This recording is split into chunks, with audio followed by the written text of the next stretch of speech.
আসসালামু আলাইকুম রহমতুল্লাহ বারাকাতুহু। দেশে এবং দেশের বাহিরে এবং সারা বিশ্বে যত মুসলমান আছে সবাইকে ঈদের শুভেচ্ছা। কুল্লু আম ওয়া আনতুম বিখাইর।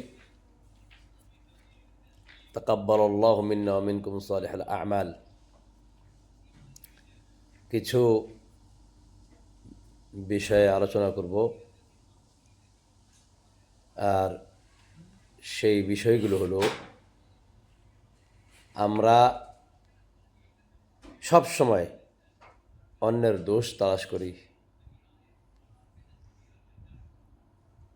এটা একটা আমাদের কেমন যেন রোগ হয়ে গিয়েছে।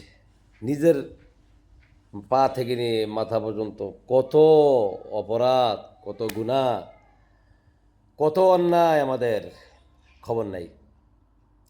নিজের গিয়া দেখেন দাঁড়িয়ে রাখে নাই, নিজে ঠিক মতো টুপি মাথায় দেয় না, টাকনুন নিচে প্যান্ট, হারাম কাজ করতেছে, দাড়ি চাচতেছে, দাড়ি ছোটো করতেছে, হারাম কাজ করতেছে।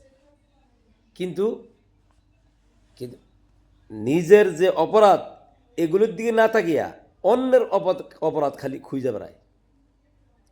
কোথায় কোন জায়গায় কে কেদায়, কে দাড়ি শুরু করলো রে, কে টুপি মাথায় দিল না, কে পাঞ্জাবি পরলো না, কে, মানে মোট কথা মানে দোষ তালাশ করা আর কি। দেখা গেছে যে এমনও কিছু লোক আছে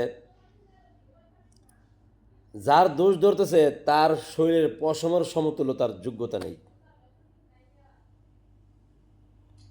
আমাদের দেশে এমন কিছু লোক আছে, ওইটা কথায় বলে না, এই মানে বাংলা খাস কথা কি, মুইতা পানি রয় না, কিন্তু আরেকজনের দোষ ধরার জন্য খুব উৎপাত করে।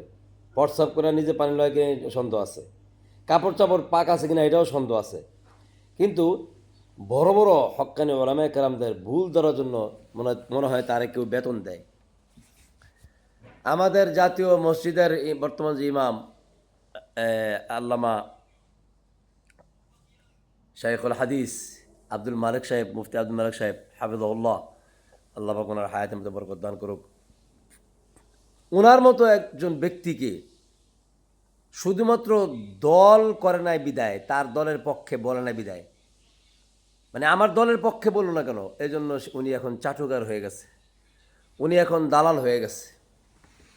আল্লাহ, কি বলবো।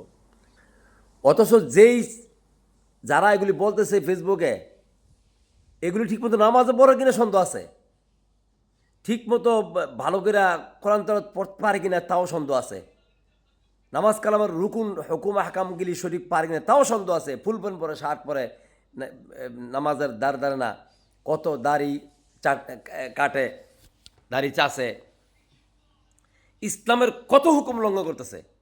অথচ একজন আলেম, হক্কানি আলেম, আলেম দিনদার, যিনি, যার চলাফেরা একেবারেই সাধারণ, একেবারেই সাধারণভাবে চলে, এই লোকটাকে নিয়ে তারা বাজে মন্তব্য করতেছে, বাজে কমেন্ট করতেছে, বলতেছে চাটুকার, দালাল, তারপরে কি সরকারি দরকারি আলেম, সরকারি আলেম, এগুলি বলতেছে। ভাই, উনি বর্তমানে যদি কারো প্রশংসা করে থাকে সরকারের ভালো কাজের প্রশংসা করতেছে, ভালো কাজ করলে কি আমি প্রশংসা করবেন না আপনি?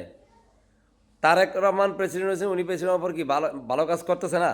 তো ভালো কাজের প্রশংসা করলে কি চাটুক হয়ে গেলাম, দালাল হয়ে গেলাম? আমার বুঝে আসে না কিছু, কোনো কিছু।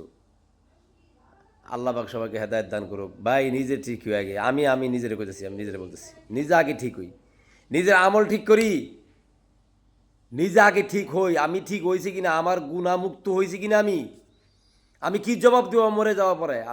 আমার কি জবাব আছে মরে যাওয়া কবরে, কিয়ামতের মধ্যে? না, আমি কি হিসাব দিতে পারবো আল্লাহর কাছে?